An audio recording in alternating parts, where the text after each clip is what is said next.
say that for you to begin to get context. It meets us where we want to be met. The youngsters who are here, some have degrees, some don't. What matters is competency.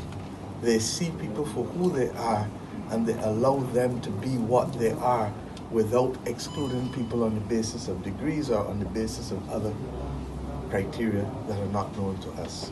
So when I say to you that I have been more than pleased over the last few months when Mark Hill and Davidson, Minister Ishmael, and others, and Minister Ryan Strawn told me that they were working with Joel to get this company up and running, and my Chief of Staff, Jonathan Reed, believe you me, I have a certain sense of pride today. They need people, and I'm talking now to the media, talking to young Barbadians through you.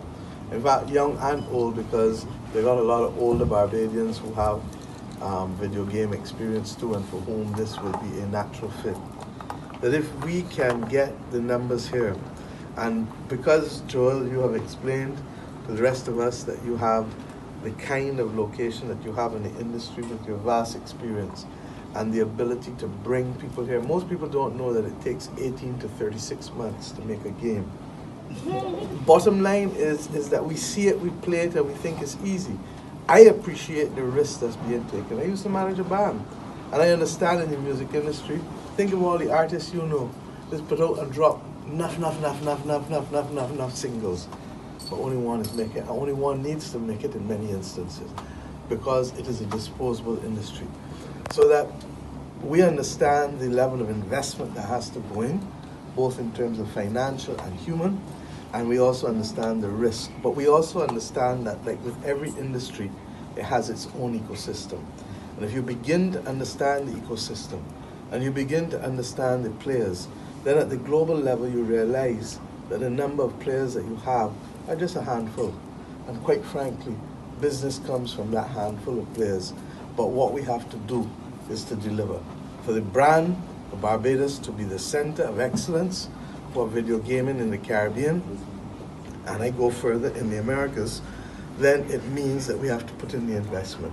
We've agreed that we will work together on the educational requirements, which will be competency-based, as we said, and not necessarily looking at degrees simplistic. Not that a degree is a good thing, but if you can still do it without a degree and you have the ability, then come.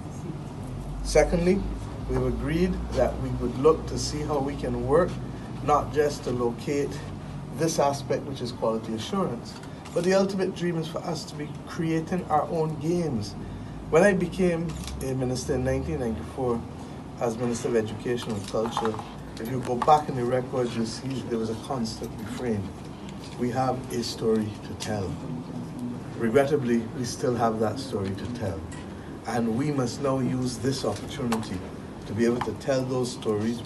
I'm very proud to have been instrumental in setting this company up.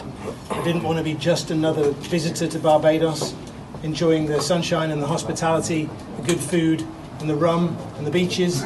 I wanted to bring some of the prosperity of the video games industry, a fantastic industry, a $200 billion industry, to Barbados. And if we can build a significant company here based on testing video games, then I hope we can build the skills necessary to actually create video games here that are meaningful to Barbadians and everybody else around the Caribbean.